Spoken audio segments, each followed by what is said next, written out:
Welcome to Northlandia, a place to bring your curiosity because here you will find curiosities. I'm Wyatt Buckner at the Duluth News Tribune, and I will be your guide as we discover the unique and fascinating stories here in the Northland. Here we celebrate the region's distinctive people, places, and history. In this episode, we look into how a few feet of Wisconsin ended up on the Minnesota side of the St. Louis River.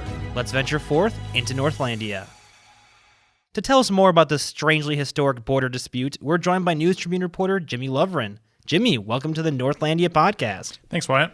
So, Jimmy, how about maybe start off with just explaining what exactly is the issue here? What is this? I mean, I certainly didn't know about there being a border dispute or a strange border occurrence along the St. Louis River. Yeah, so I think it's safe to say, that in general, the border between Minnesota and Wisconsin, or, Superior and Duluth, is the St. Louis River. One side is, one town, one side is the other. But if you look on Google Maps, the end of two places of kind of mainland Duluth, there's just slivers of Wisconsin. One being over at the Spirit Lake Marina and RV Park over in the Riverside neighborhood, and the other being the end of Hallett, Dock 6 in West Duluth. And they're just about 3 and 4 acres each, but they're Wisconsin and they're connected to the rest of Minnesota. So yeah, it's really unusual and honestly thought it was an error at first, but it turns out is in fact part of Wisconsin, taxed as such, and has a really kind of weird history that even involves a U.S. Supreme Court case.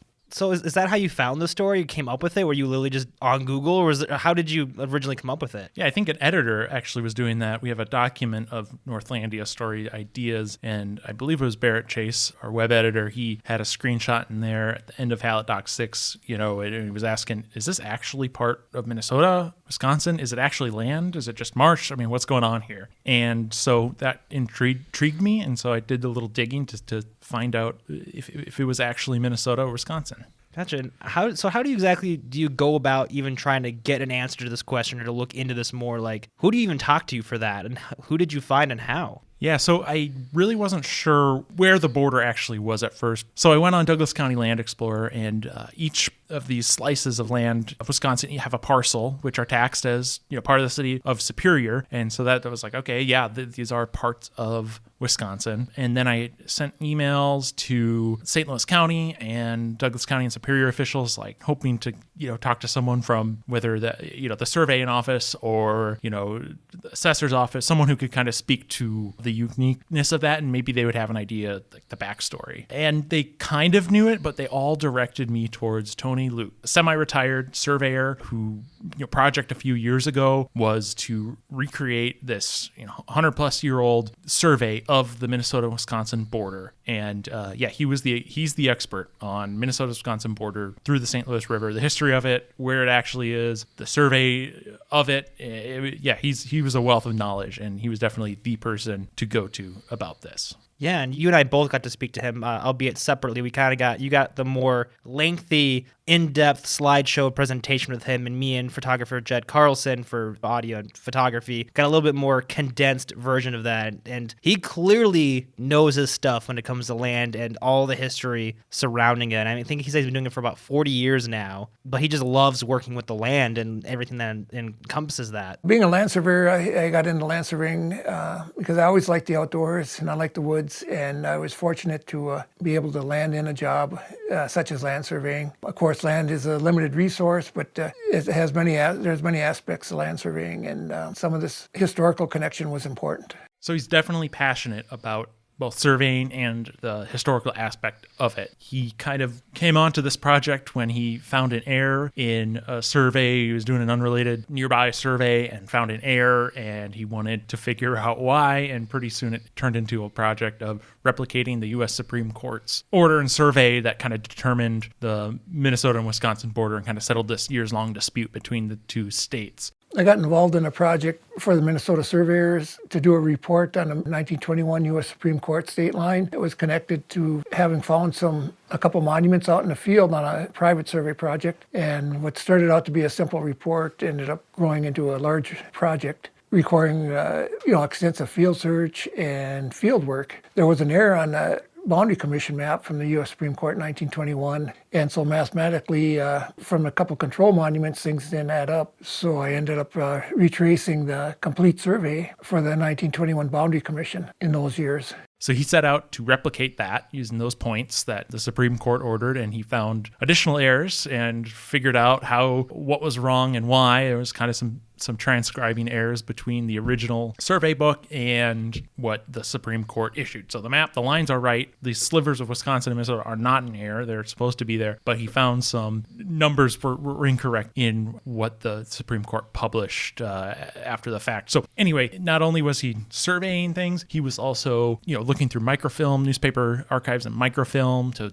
read up on this U.S. Supreme Court case. He was going to the archives at UW Superior, where has a ton of maritime kind of archives and early survey work in their archives, as well as county offices to track down some of the original surveys. And he was able to kind of put together not only a history of the survey itself, but also the border and the dispute leading up to the Supreme Court determining where that Minnesota-Wisconsin border is through the St. Louis River between Duluth and Superior. Yeah, and I remember him talking about how through a lot of this land surveying, he also was able to find several historic markers, essentially, along the border here. Can you tell me a little more about that or how that plays in? Yeah, so there are monuments out there that determine, that are used as reference points by surveyors. Some mark the border. Others are used to calculate and, rely on one monument to another, and they can kind of determine where things are based on these. And so he had come across a few of them in past surveys over the years, and then he went out and set out to find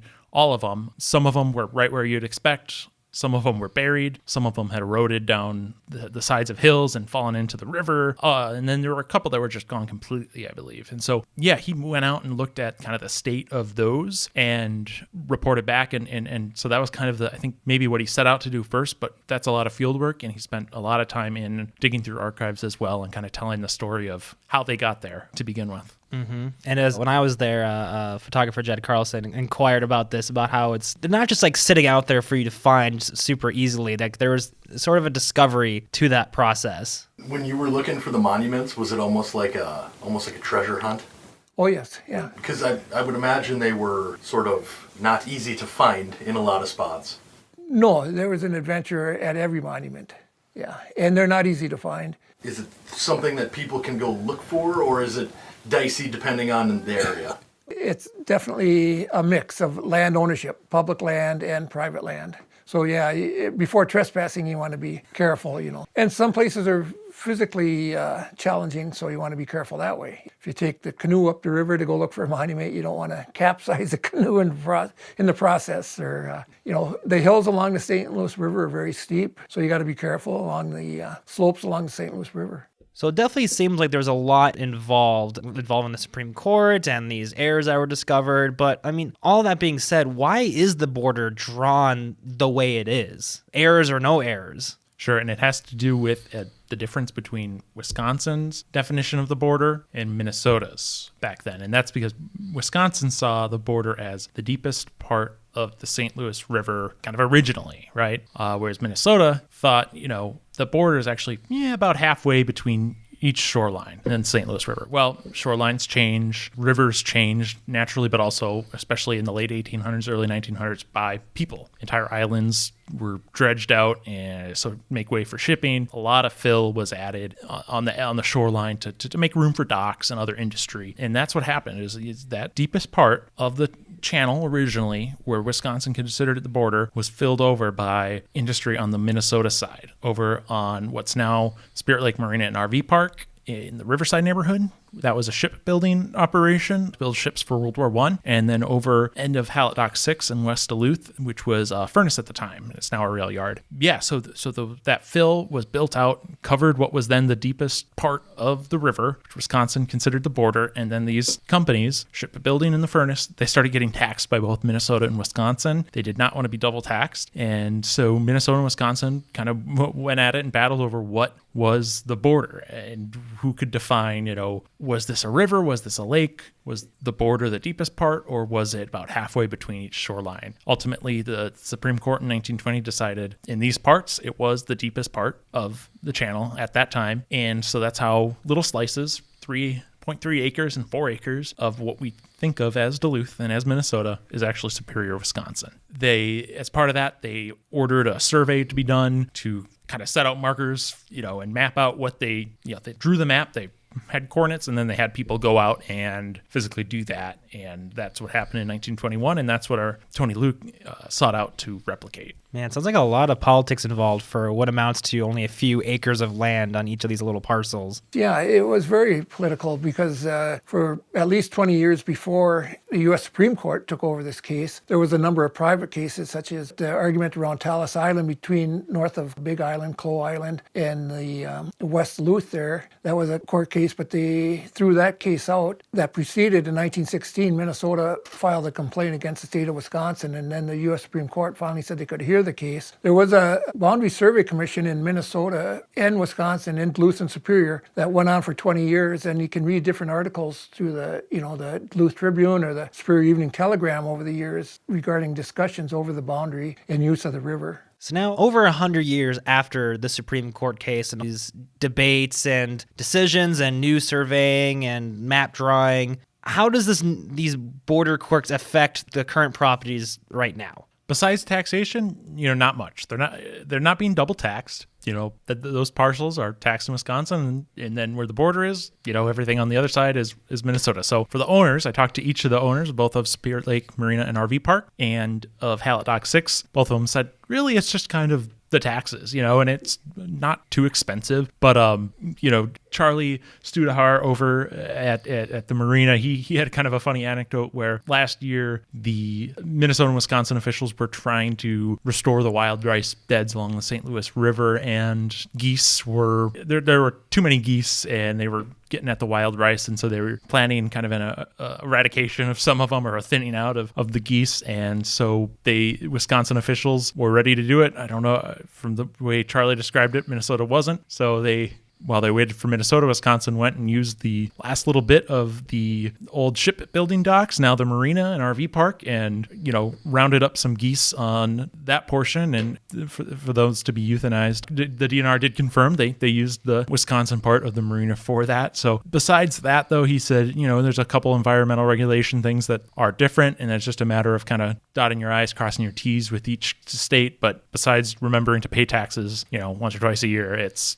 doesn't really affect him. He usually kind of treats it like an oddity and kind of jokes with people signing in, like, okay, we're gonna put you down on Wisconsin, and then they laugh about how the border cuts through his park. So over on Hallet Dock 6, Jeff Heller, he's the president of Hallet Dock 6. He said that when he purchased the property a few years ago, he knew there was some Wisconsin in there, and he closed on it, everything. He didn't really know the details, and then the tax bill came, and turns out there's 4 acres that he's being taxed on. He said, really, besides taxes, it doesn't affect him. He joked about wanting to open a bar that pontoons on the St. Louis River could ride up and have a drink there. But, he's just joking about that, and really, he doesn't touch it. He expanded the railway down there a little bit and purposely did not cross into Wisconsin to, avoid all of having to deal with 2 states. So he kind of just kept it right on the Minnesota side of the state line. But yeah, no, it really doesn't play out any differently, other than it just is. It's not where you think the border is, and it's not where you think Wisconsin is. I mean, it sounds like it gets as complicated as they want to be involved, whether it's they're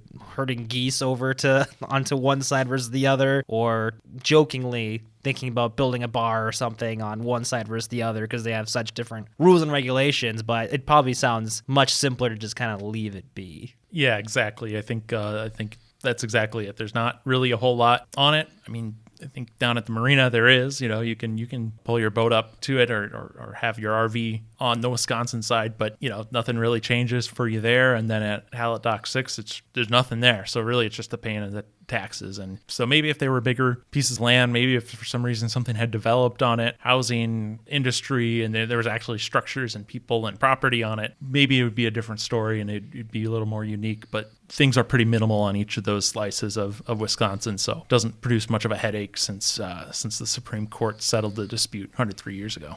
So all that being said, for our listeners and our readers, why do you think people should know about this? Like, what do you think is there anything important about this, or like why do you think people should know? Why you felt the need to put a story together about it? Yeah, I think it's just an oddity, and people enjoy that. But beyond that, there's a really interesting history. The fighting between Minnesota and Wisconsin in the courtroom, a U.S. Supreme Court case to set the border and settle that dispute. That's all really interesting. I don't know if I was not aware of it at all. And I'm sure other people, unless they're big history buffs, aren't aware of it either. And so just knowing why the border is where it is, I think is important and useful and interesting. And I think that's what hopefully readers will get out of this. Well, Jimmy, I think we'll wrap it up there. Thanks so much for bringing the story to us. So we look forward to the next time you join us here on Northlandia. Absolutely. Thanks, Wyatt. And thank you for joining us on this venture into Northlandia. To read the article for this week's column, as well as see photos by Jed Carlson, visit duluthnewstribune.com/topics/Northlandia. In next week's episode of Northlandia, we're joined again by News Tribune arts and entertainment reporter Jay Gabler, who shows us how a roadside fairyland led to a museum of doll dioramas in Grand Rapids, Minnesota.